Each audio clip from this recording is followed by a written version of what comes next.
नमस्कार। पिछले दिनों हमने शख्सियत कार्यक्रम में बांसवाड़ा के उप जिला प्रमुख डॉक्टर विकास बामनिया के साथ एक इंटरव्यू किया था। उस इंटरव्यू में उन्होंने अपने व्यक्तिगत जीवन और राजनीतिक जीवन के बारे में कई सारे सवालों के बेबाक जवाब दिए। वो इंटरव्यू इतना ज़बरदस्त था कि मात्र 4 दिनों में 50,000 से अधिक व्यूज़ उस इंटरव्यू पर मिल चुके थे। लेकिन कोई राजनीतिक साजिश कहें या कुछ व्यक्तिगत साजिश, उस इंटरव्यू को YouTube से डिलीट करवा दिया गया। लेकिन हम भी पत्रकार हैं और अपनी पत्रकारिता से पीछे नहीं हटेंगे। एक बार फिर हम वो इंटरव्यू आपके लिए लेके आ रहे हैं। आखिर क्या था उस इंटरव्यू के अंदर और क्यों उसे डिलीट करवाया गया, आप भी देखें और ऐसा ना हो कि ये फिर से डिलीट हो जाए। इसलिए जल्दी देखें और ज़्यादा से ज़्यादा लोगों को शेयर करें ताकि वो भी देख सकें आखिर क्यों इस इंटरव्यू को डिलीट करवाया गया और क्या था इस इंटरव्यू में ऐसा। आप भी देखें और अपने विचार हमें ज़रूर बताएं। धन्यवाद। आपके पिताजी ने जो राजनीतिक सफ़र तय किया, उन्होंने जो संघर्ष किया, उसको जब आप देखते हैं तो आपके लिए कितना आसान लगता है? मेरी प्रेरणा का मूलभूत स्रोत ही पिताजी का संघर्ष। जब वो माइंस पे काम करते थे, स्कूल से आता और मदर जो है एक रुमाल में प्याज और मक्की की रोटी देती और पिताजी को देने जाता था मैं दौड़ के। जो 2013 में पिताजी चुनाव हारे थे, वो 5 साल मेरे लिए बहुत महत्वपूर्ण। ये जनता जो कांग्रेस की है वो सिर्फ और सिर्फ मालवीय जी की वजह से बीजेपी में गई। एक हवा है कि मालवीय जी को हराना आदिवासियों में। कांग्रेस को जो नुकसान हुआ, आप मानते हैं नुकसान हुआ? मैं उसको एक्सेप्ट करता हूँ। लोकसभा चुनाव जो है वो ना कोई पार्टी लड़ी है ना ही कोई व्यक्ति लड़ा। कांग्रेस ने समझौता किया, वो एक पार्टी स्तर की बातें हैं। क्या लगता है कि क्या वाकई में कांग्रेस कमजोर हो चुकी है? भील प्रदेश तो बने लेकिन राष्ट्रीय पार्टी के साथ बने। जाति के आधारित जो है राज्य बन सकता है। राजकुमार रोत के जीतने के बाद आपको क्या लगता है कि वो उन उम्मीदों पर खरा उतर पा रहे हैं? अभी इस चीज़ को आंकना बहुत मुश्किल हो जाएगा कि राजकुमार जी ग्राउंड स्तर पे लोगों को लाभ दे पा रहे हैं या नहीं दे पा रहे।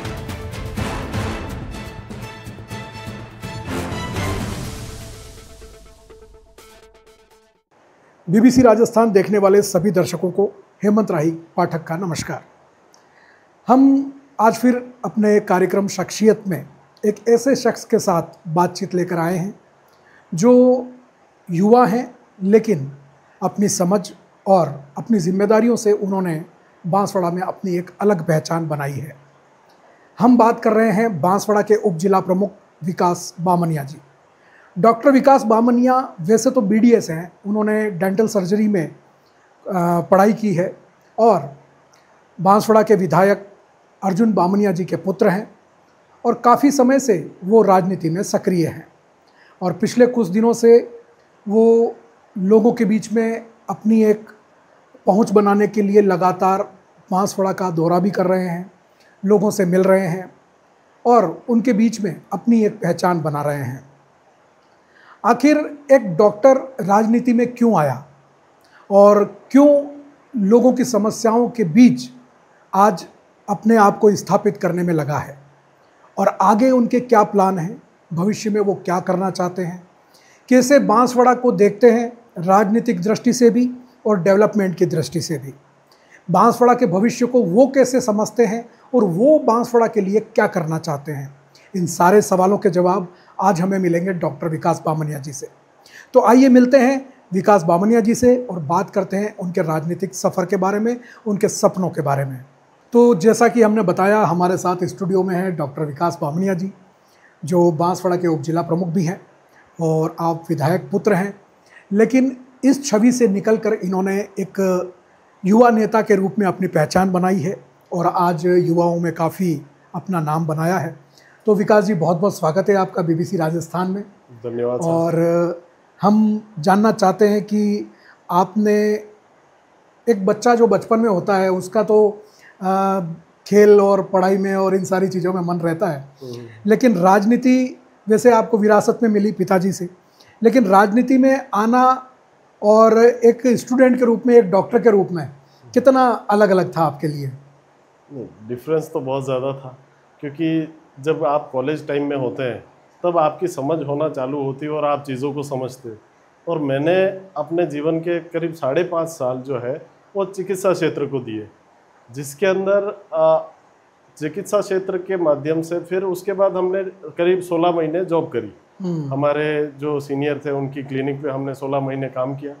उसके बाद जब हम बांसवाड़ा आए और चिकित्सा क्षेत्र के माध्यम से जनता की सेवा करने का उम्मीद थी, और फिर यहाँ आके जब लोगों से मिले और बातें हुई और जो लोग अपनी परिवेदना लेके हमारे पास आते थे, फिर समझ में आया कि इन चिकित्सा से रिलेटेड जो प्रॉब्लम है उससे भी कई बड़ी प्रॉब्लम्स जो है वो मूलभूत प्रॉब्लम हमारे लोगों के लिए ज़रूरी है, जिनकी लड़ाई लड़ना धीरे धीरे चालू हुए। कभी थाने गए, कभी कलेक्ट्री गए, फिर लोगों के बीच में ऐसा रम गए कि फिर लोगों ने हमको चुनाव लड़ाया। चुनाव लड़ाने के बाद जिताया भी, और ऐसे वार्ड से जिताया जो हमारे विधानसभा का भी नहीं था। अच्छा। लेकिन कोशिश ये रही कि लोगों के बीच में जाके जो छवि बनी थी उनकी मदद करने वाली, उसने हमको जिताया। और फिर जो है मौका मिला उप जिला प्रमुख की जिम्मेदारी का, और ये जिम्मेदारी निभाते निभाते करीब 4.5 साल हो गए।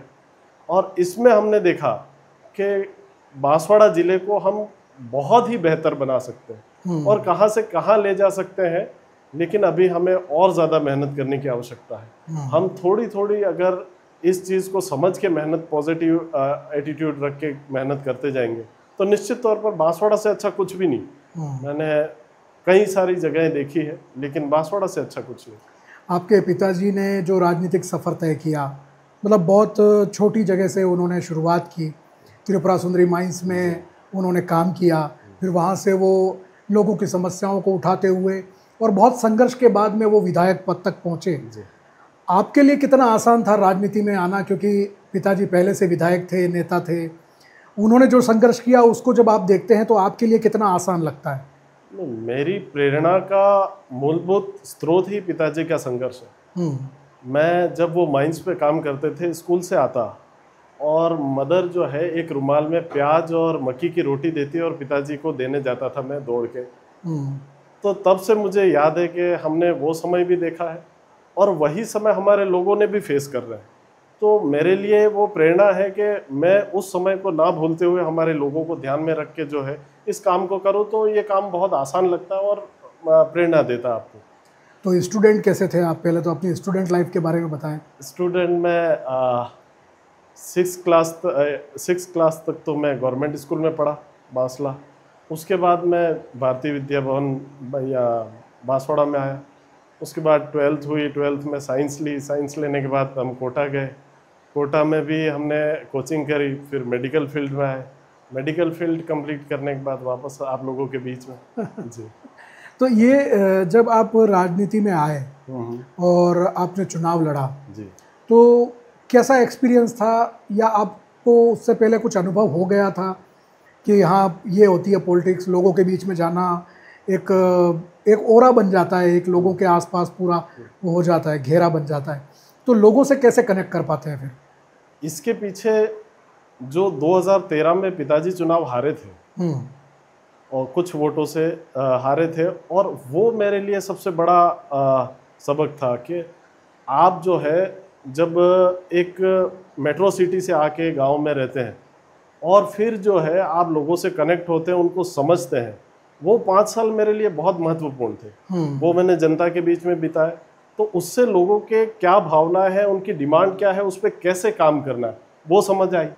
तो उस 2018 वाला फिर हम लोग इलेक्शन जीते, फिर 20 में हमारा इलेक्शन हुआ, फिर हम लोगों ने उसमें उसी तरीके से प्लानिंग करके चुनाव लड़ा, जिससे लोगों के साथ में बेहतरीन कनेक्शन हुआ।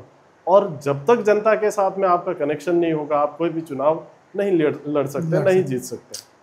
तो अभी जो विधानसभा चुनाव हुआ, पिताजी जीते उसमें जी, लेकिन सरकार जो है वो दूसरी पार्टी की बनी जी।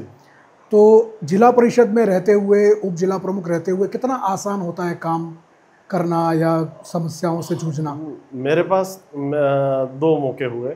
एक तो जब सरकार थी अपनी और तब हम जिला परिषद में थे और तब काम करते थे।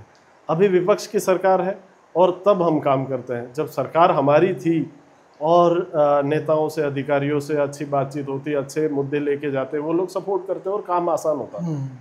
पर पिताजी ने हमको साफ इंस्ट्रक्शन दे रखे थे कि आपके वार्ड का मुद्दा है, आपसे पंचायती राज का मुद्दा है, तो आपको ही हैंडल करना है। उसमें जो है हम लोगों की तरफ से जो जायज़ होगी वही हम लोग मदद कर पाएंगे, बाकी एक्स्ट्रा आपको एफर्ट आपको खुद को करना है।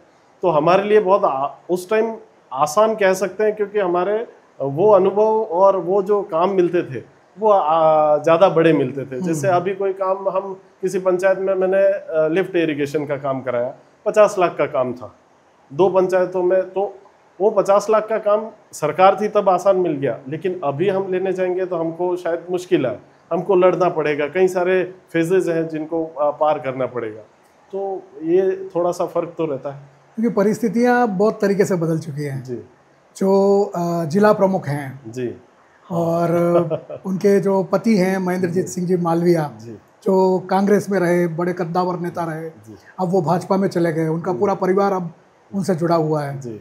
तो उस समय में और इस समय में कितना अंतर नज़र आता है आपको? मतलब क्या लगता है कि उतनी हेल्प जिला प्रमुख स्तर पर मिल पाती है या नहीं? देखिए, करीब 25 साल हो गए उस परिवार को इस सीट पे रहते हुए, उनका अनुभव बहुत लंबा है और आपको जानकर आश्चर्य होगा कि शायद 1 या 2 नाम ऐसे होंगे जो रिपीट जिला परिषद सदस्य बने पूरे इन 25 सालों में।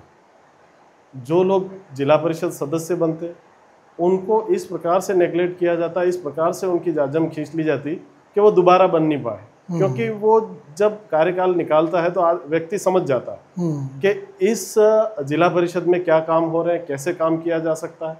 तो वो समझ अगर रखेगा व्यक्ति तो वो विरोध करेगा, उसका काम नहीं होगा, उसकी जनता का काम नहीं होगा। तो उसको साइडलाइन करने के लिए ये लोग नया चेहरा तैयार करके जो है हर बार ये सीट पे बैठते थे, लेकिन अब ऐसा नहीं है। अब पार्टी चेंज हो चुकी है, जिला प्रमुख जी की भी पार्टी चेंज हो चुकी है, तो अब जनता जो है दूसरे मोड़ की तरफ आ चुकी है और आने वाले कुछ ही समय बचा है, उसमें आपको दिखेगा भी कि किस प्रकार से जनता जो है वो अपना रास्ता तय कर रही है। तो हम बात करते करते अब जैसे आपने छेड़ ही दी है पंचायत चुनाव की बात, तो पंचायत चुनाव को लेकर के कांग्रेस की क्या तैयारियां हैं या क्या ऐसे मुद्दे हैं जिनको लेकर के आप चुनाव में जाना चाहते हैं? देखो, कांग्रेस के अपने अलग मुद्दे होते हैं। पंचायती राज में जो भी डेवलपमेंट आम लोगों तक पहुंचा है, मेरा मानना है ये है कि कांग्रेस की वजह से हुआ। कांग्रेस ने इस टीएसपी क्षेत्र में विशेष तौर पर गांव की जनता को बहुत मजबूत किया है। सरपंचों को कई सारे अधिकार दिए हैं, कई सारी सुविधाएं ऐसी दी है जिसके बारे में अपन चर्चा करने बैठे तो शाम हो जाएगी। लेकिन कांग्रेस के अपने विचार अलग है, लेकिन मेरा अपना अलग एक्सपीरियंस है कि मैं जब से उप जिला प्रमुख के पद पे बैठा और मैंने जनता की समस्याएं देखी, उसको हम लोग जो है थोड़ा सा और मॉडर्न करके, टेक्नोलॉजी वाइज और बढ़िया करके हम लोग इस जिले में बेहतर परफॉर्मेंस कर सकते हैं। तैयारियां हमारे अपने मुद्दे हैं, कांग्रेस के भी मुद्दे हैं और लोकल जनता के भी मुद्दे हैं, जिनको ध्यान में रखकर हम लोग चुनाव की तैयारी अभी से चालू कर रहे हैं। हम पिछले चुनावों पर नज़र डालें, चाहे वो उपचुनाव हो या दूसरी सारी चीज़ें हों, तो उसमें हमें नज़र आता है कि कांग्रेस बहुत पीछे जा रही है। तो क्या लगता है कि मतलब क्योंकि नई पार्टी आई एक और उसने एक अलग तरह का माहौल क्रिएट किया और लोग उनको सपोर्ट करने लग गए और आज वो पदों पर हैं, तो ऐसे में कांग्रेस को कितनी मजबूती से वापस लाना होगा या ऐसा क्या कर सकते हैं जिससे कि कांग्रेस वापस अपनी एक शक्ति बता सके? देखो, नई पार्टी आई है, उनका एक जो पॉजिटिव थिंग है वो मुझे शेयर करना चाहिए, इसको छुपाने वाली कोई बात नहीं है। आम जनता के बीच में वो लोग जनता के बीच में जाते हैं, छोटे छोटे मुद्दे और जातिवाद के मुद्दे तैयार करते हैं और जनता को समर्थन लेके वो लोग चुनाव लड़ते हैं। सेम चीज़ कांग्रेस भी करती थी और कांग्रेस भी करती आ रही है, लेकिन उन्होंने जातिवाद का और ये इस कदर हावी कर दिया है कि उनको फ़ायदा हो रहा है इसका। हो सकता है कि पिछले ये 2 उपचुनाव हुए थे जिसके अंदर कांग्रेस तीसरे स्थान पर रही, मैं मानता हूँ, उसको एक्सेप्ट करता हूँ, लेकिन हमारे लीडर्स के एज गैप का भी इसमें एक फैक्टर देखने को मिला इन चुनावों में। मैंने भी थोड़ा सा समय दिया तो एज फैक्टर जो थी उसका गैप देखने को मिला, तो वो हमें दूर करके हम यूथ पीढ़ी को तैयारी करके और फिर हम इस चुनाव में लड़ेंगे और निश्चित तौर पर हम लोग जीतेंगे, बड़े पैमाने पे जीतेंगे। क्योंकि ये जनता जो कांग्रेस की है वो सिर्फ और सिर्फ मालविया जी की वजह से बीएपी में गई है, कि मालवीय जी को हराना। एक हवा है कि मालवीय जी को हराना, आदिवासियों में खासकर, कि मालवीय जी को हराना। तो वो लोग जो है वो सिर्फ और सिर्फ मालवीय जी को हराने बीएपी में गए हैं। और हम लोग जो है अगर पॉजिटिव एटीट्यूड लेके पॉजिटिव तरीके से इन जनता की मांग को देखकर काम करेंगे, निश्चित तौर पर हमारी तरफ आएगी जनता। अभी आपने जैसे बात की मालवीय जी को हराने के लिए लोग बीएपी की तरफ गए। हाँ। तो ये चर्चा शुरू हुई है तो याद आता है जो लोकसभा का चुनाव। तो लोकसभा के चुनाव में मालवीय जी के जाने के बाद वो बीजेपी से लड़े और कांग्रेस ने भी अपना उम्मीदवार एक उतारा, लेकिन बाद में फिर भारत आदिवासी पार्टी से आपने समझौता कर लिया और जो कांग्रेस का प्रत्याशी था उसने अपना नाम वापस नहीं लिया और उसके बाद में उसको पार्टी से निष्कासित कर दिया और ये सारी चीज़ें हुई। लेकिन इसके बाद में जो कांग्रेस को जो नुकसान हुआ, आप मानते हैं नुकसान हुआ? और अगर हुआ तो उसका कितना नुकसान हुआ आपको? कांग्रेस को नुकसान कहे या कांग्रेस के वोटों में कमी कहे, ये बराबर ही बात है, हुआ है, मैं उसको एक्सेप्ट करता हूँ। लेकिन अभी जो है धीरे धीरे डैमेज कंट्रोल भी चालू हो गया। हमारे पास में 3 एमएलए है, हमारे पास में बड़ी यूथ टीम है जो इसको रिकवर कर रही है और जल्दी ही कर लेगी, जिसका रिजल्ट अपने को पंचायती राज चुनाव में मिल जाएगा। निश्चित तौर पर लोकसभा चुनाव जो है वो ना कोई पार्टी लड़ी है ना ही कोई व्यक्ति लड़ा है। वो चुनाव आदिवासी वर्सेस और दूसरी कम्युनिटी के बीच हुआ है, जिसमें करीब 80% 82% शेड्यूल ट्राइब लोग हैं, आदिवासी लोग हैं। तो निश्चित तौर पर जीत उनकी होनी थी क्योंकि ये पूरा कम्युनिटी का चुनाव हो गया था। इस चुनाव में कांग्रेस ने समझौता किया, वो एक पार्टी स्तर की बातें हैं, बड़े लेवल की बातें हैं, मैं एक छोटा कार्यकर्ता हूँ, लेकिन ये चुनाव पूरा इस तरीके से देखा जा सकता है। तो इसको लेकर के जब हम बाद के हालात देखते हैं लोकसभा चुनाव के बाद के, तो बाद में फिर जो चुनाव हुए उसमें कहीं पे भी गठबंधन नहीं हुआ, पार्टी अपने स्तर पर लड़ी और उसको हार का सामना भी करना पड़ा। तो क्या लगता है कि क्या वाकई में कांग्रेस कमज़ोर हो चुकी है या कुछ ऐसी कमियां हैं जिनको दूर करना जरूरी है? वो कमियां क्या लगती है आपको? कमियां ये नहीं है, लोगों की उम्मीद होती है कि बाप पार्टी से लोगों ने बहुत ज़्यादा एक्सपेक्टेशन रखी और कांग्रेस पार्टी के समय जो काम होते थे वो काम जो है लोगों को लगे कि इनसे अच्छे और किए जा सकते हैं क्षेत्रीय पार्टियों से। लेकिन अब जो है वो धीरे धीरे लोग वापस डाइवर्ट हो रहे हैं, हमारे पास आ रहे हैं, हमको जो मुद्दे बता रहे हैं उसमें ये लग रहा है कि कांग्रेस की तरफ वापस रुझान आया है लोगों का, क्योंकि छोटे छोटे मुद्दे हैं, उनकी लड़ाई सिर्फ कांग्रेस लड़ सकती, बाकी और कोई पार्टी नहीं लड़ सकती। हम देखें तो प्रमुख मुद्दा जो है वो भील प्रदेश का है। भील प्रदेश के मुद्दे में कांग्रेस के पूर्व के कई सारे लीडर, एमपी के हैं, गुजरात के हैं, महाराष्ट्र के हैं, राजस्थान के हैं, जो भील प्रदेश को लेके एक अलग, भीलों के अलग राज्य को लेके समय समय पर मांग करते आ रहे हैं और ये कोई नया मुद्दा नहीं है। लेकिन इस मुद्दे के हिसाब से अगर ये चुनाव देखा जाए तो निश्चित तौर पर कांग्रेस भी समर्थन करती है और हम लोग भी उसकी पैरवी करते हैं कि भील प्रदेश होना चाहिए। होगा तो डेवलपमेंट बढ़िया होगा, लोगों का मतलब हमारे जो जैसे बांसवाड़ा कोई हम देखें तो राजधानी बनेगी, इस प्रकार के कई सारी ऐसी चीजें होगी जो हमारे लिए पॉजिटिव होगी। तो भील प्रदेश का मुद्दा है जिसको हमको गांव-गांव तक ले जाना चाहिए। जनता का रुख भी है, जनता चाहती है कि भील प्रदेश बने, तो हमें उसकी पैरवी करनी चाहिए और करते ही आ रहे हैं और करते रहेंगे। लेकिन बाप पार्टी जो है वो उसको देखा जाए, जब हम पढ़े लिखे लोगों से बात करते हैं तो ये उनका ये कहना है कि अगर हम क्षेत्रीय पार्टी के साथ मिलके भील प्रदेश की बात करेंगे तो हमारे संघर्ष में एक पीढ़ी खराब हो जाएगी।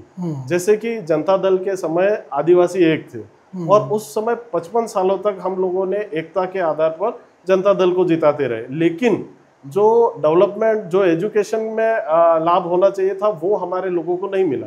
फिर अभी वही की वही स्थिति आ सकती है। तो हमारे लोग जो है वो ये चाह रहे हैं कि भील प्रदेश तो बने लेकिन राष्ट्रीय पार्टी के साथ बने। ये हमारे लिए प्रमुख मुद्दा है जो हमारे लोगों को विचार करके जो है इसमें रखना चाहिए। हो सकता है कांग्रेस पार्टी के कई नेता इसके पक्ष में ना हो, लेकिन कांग्रेस पार्टी का संविधान जो है मुझे मेरे हक की बात रखने का संपूर्ण अधिकार देती है। इसलिए हम लोग जो है इसको मुद्दा बना के और काम किया जा सकता है। आप भील प्रदेश की बात कर रहे हैं तो ये मुद्दा लंबे समय से चला आ रहा है जी। और इसको लेकर के कई आंदोलन भी हुए, अक्सर मानगढ़ धाम पे सभाएं भी होती हैं जहाँ पे कई राज्यों के लोग आते हैं और इस पर हर बार चर्चा होती है। तो क्या हमें संविधान ऐसा अधिकार देता है या पार्टी का ऐसा मानना है या आपका ऐसा मानना है कि एक जाति के आधारित जो है राज्य बन सकता है? नहीं, देखो, बनने को तो सब बन सकता है। क्षेत्र के आधारित राज्य बन सकता है, जाति के आधारित भी बन सकता है। संविधान में अमेंडमेंट कई प्रकार के होते आए हैं, होते रहेंगे। क्योंकि ऐसी ही मांग आप देखेंगे तो पश्चिम बंगाल के क्षेत्र में गोरखालैंड के नाम से एक मांग लंबे समय से चल रही है, जहाँ पे गोरखाओं ने जो है वो अपने अलग राज्य की मांग की है, लेकिन वो भी आज तक केंद्र में अटकी हुई है। इसको संवैधानिक तरीके से लड़ने की आवश्यकता है। सिर्फ हंगामा खड़ा करने से या फिर लोगों को इकट्ठा करने से ये काम नहीं होते। ये राष्ट्रीय स्तर के मुद्दे हैं, सरकारों के इंटरेस्ट के मुद्दे हैं, सुप्रीम कोर्ट के इंटरेस्ट के मुद्दे हैं। तो इस पे संवैधानिक तरीके से काम करेंगे तो सब कुछ संभव है। ये हमारे देश की सबसे बड़ी खूबसूरती है कि ये लोकतंत्र की अपन जीत कहे या लोकतंत्र की मजबूती कहे कि ये चीज़ें संभव है, लेकिन संवैधानिक तरीके से इसको लड़ने की आवश्यकता है। जैसा कि आपने भारत आदिवासी पार्टी की बात की, तो उसमें जब लोकसभा चुनाव के दौरान आपने समझौता किया और चुनाव लड़े, एक कॉमन मिनिमम प्रोग्राम जैसा कुछ बना होगा, तो राजकुमार रोत के जीतने के बाद आपको क्या लगता है कि वो उन उम्मीदों पर खरा उतर पा रहे हैं या कुछ विकास कर पा रहे हैं या आदिवासियों का भला हो पा रहा है? देखिए, वो ये लोकसभा चुनाव को ज़्यादा समय हुआ नहीं है और अभी सेंट्रल में गवर्नमेंट भी नहीं है, तो अभी इस चीज़ को आंकना बहुत मुश्किल हो जाएगा कि राजकुमार जी ग्राउंड स्तर पे लोगों को लाभ दे पा रहे हैं या नहीं दे पा रहे। अभी थोड़ा सा समय लगेगा, शायद साल भर बाद लोगों के रुझान चालू होंगे, रिव्यू आना चालू होंगे कि राजकुमार जी की क्या परिस्थिति है, क्या नहीं। तो हम जब बात करते हैं सारी चीज़ों की, तो आप अभी पूरे ज़िले में अपना एक भ्रमण कर रहे हैं, लोगों से मिल रहे हैं, बात कर रहे हैं, तो आपको क्या लगता है कि लोग क्या चाहते हैं, बांसवाड़ा में क्या होना चाहिए, क्या डेवलपमेंट होना चाहिए, या कैसे इस बांसवाड़ा को एक स्तर ऊपर ले जाया जा सके? नहीं, हमारे पास में लोग क्या चाहते हैं वो एक अलग विषय है, आपका विज़न क्या है वो एक अलग विषय है। हमारे पास में सोर्सेज इतने हैं और हमारे जो हरिदेव जोशी जी, जिनको वागड़ भागीरथ कहते हैं, निश्चित तौर पर उन्होंने बहुत बढ़िया काम किया है। और हमारे भौगोलिक क्षेत्र देखा जाए बांसवाड़ा का, तो उसमें करीब 50% एरिया जो है वो बेसाल्ट से घिरा हुआ, डेक्कन ट्रेप से। मतलब वहाँ पे आप पानी की समस्याएं जो है वो हमेशा रहेगी, उसको सुलझाना मुश्किल लगता है। लेकिन आज की जनरेशन, आज की टेक्नोलॉजी के हिसाब से अगर उस पर काम किया जाए तो निश्चित तौर पर जो है उसको सुलझा लिया जा सकता है। अगर वो सुलझता है तो हमारी कई सारा एरिया, 50% एरिया जो है वो कृषि करने लगेगा और डेवलपमेंट होगा लोगों को। दूसरा प्रमुख चीज़ है कि हमारे पास में डोलोमाइट है, माइंस वगैरह, इतने 160 माइंस हैं जिले में, जिसका बहुत बड़ा रेवेन्यू जो है वो एमपी और गुजरात जाता है, हमारे यहाँ का पत्थर। तो वो हम लोग उसको यूज़ कर सकते हैं कि वो उसकी इंडस्ट्रीज़ यहाँ लगे। इंडस्ट्रियलाइजेशन अगर यहाँ होता है तो निश्चित तौर पर हमारे लोग भी जुड़ेंगे और डेवलपमेंट भी होगा। और तीसरी चीज़ कि डिजिटलाइजेशन के अंदर हमको एक ड्राफ्टिक चेंज लाना पड़ेगा। कि अभी क्या हो रहा है कि माइनिंग विभाग को पता चला कि इसके खेत में मिनरल है, तो वो क्या कर रहा है कि अमुक व्यक्ति को बता रहा है कि यहाँ मिनरल है, इस जमीन को खरीद लो, आपके काम आ जाएगा, आप काम कर सकते हो उस पर। लेकिन होना क्या चाहिए कि उस खातेदार को पता हो कि आपके ज़मीन में ये मिनरल है, तो वो सिर्फ और सिर्फ डिजिटल जियोलॉजिकल ग्राफिक से होगा। वो मैंने कई सारी चीज़ें उसमें देखी है, वो भी पॉसिबल है, ऐसा नहीं कि नहीं पॉसिबल है, वो भी होगा आज नहीं तो कल, 5 साल बाद, 10 साल बाद होगा। तो वो अगर चीज़ उसके पास आ जाए तो वो खातेदार क्या सोचेगा, मेरे पास ये है, तो उस जमीन को उस हिसाब से यूज़ करेगा, तो उसका हक भी पूरा रहा, डेवलपमेंट भी हुआ और ग्रोथ भी हुई। आपने स्टोन इंडस्ट्रीज की बात की, आप खुद भी जुड़े हुए हैं इसी व्यवसाय से जी। तो बांसवाड़ा का अभी पत्थर कहाँ कहाँ जा रहा है, कैसे इस व्यवसाय के लिए आप काम कर रहे हैं, किस तरह का पत्थर अपने यहाँ पे निकलता है? नहीं, हमारे यहाँ पे डोलोमाइट जो है, मार्बल, पूरे वर्ल्ड में फेमस है, आज से नहीं पिछले 40 सालों से फेमस है और बहुत ही बेहतरीन क्वालिटी का है। जो जिसको कह सकते हैं कि ऐसा वर्ल्ड में कहीं और नहीं है, इतना बढ़िया क्वालिटी का है। वो स्टोन इंडस्ट्री में एक अलग नाम है बांसवाड़ा का। और अभी जो हमने माइनिंग चालू करी है वो ग्रेनाइट की है। अच्छा। और ग्रेनाइट भी बांसवाड़ा में कोई सोच नहीं सकता था इतनी अच्छी क्वालिटी का निकलेगा, वो भी बढ़िया है। और यहाँ पे कहीं लाइमस्टोन है जिसमें सीमेंट इंडस्ट्री वगैरह चल रही है। फिर यहाँ पे बेसाल्ट है जिसकी हम एग्रीकेट बनाते हैं। एग्रीकेट ये कंस्ट्रक्शन में काम में आ रही है। बेसाल्ट बहुत बड़ा एरिया है, तो उस पर काम किया जा सकता है। और स्टोन इंडस्ट्री बांसवाड़ा के लिए अच्छी है, कनेक्टिविटी भी अच्छी है, सब कुछ अच्छा है। तो यहाँ डेवलपमेंट भी बढ़िया हो रहा है, तो अच्छा है, कोई इशू नहीं है।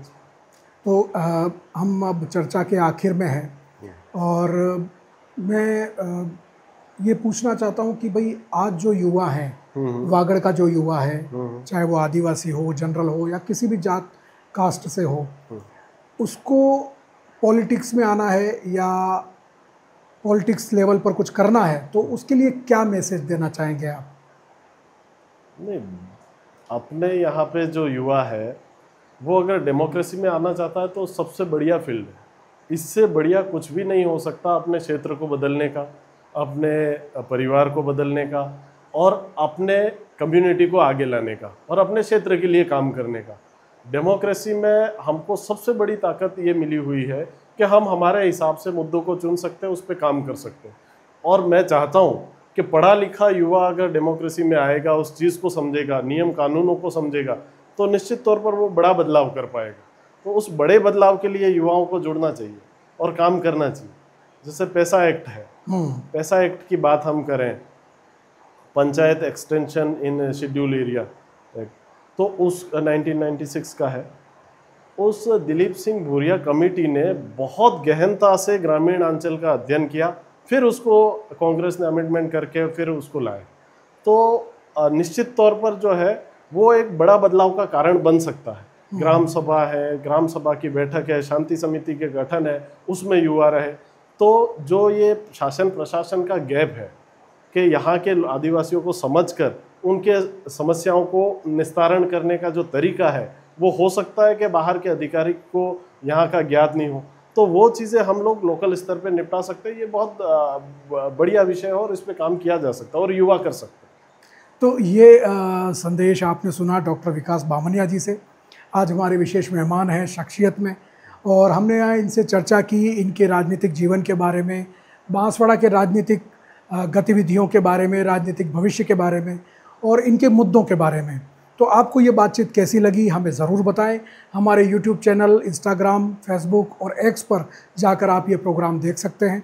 हमारा मोबाइल नंबर है 9414102499। आप उस पर भी अपनी राय दे सकते हैं और ज़्यादा से ज़्यादा इस चैनल को सब्सक्राइब करें, ज़्यादा से ज़्यादा लोगों को शेयर करें। ऐसे ही और कार्यक्रम हम आपके लिए लाते रहेंगे और आपके साथ में चर्चा करते रहेंगे। तब तक के लिए दीजिए हमें इजाज़त, फिर मिलेंगे। धन्यवाद, नमस्कार।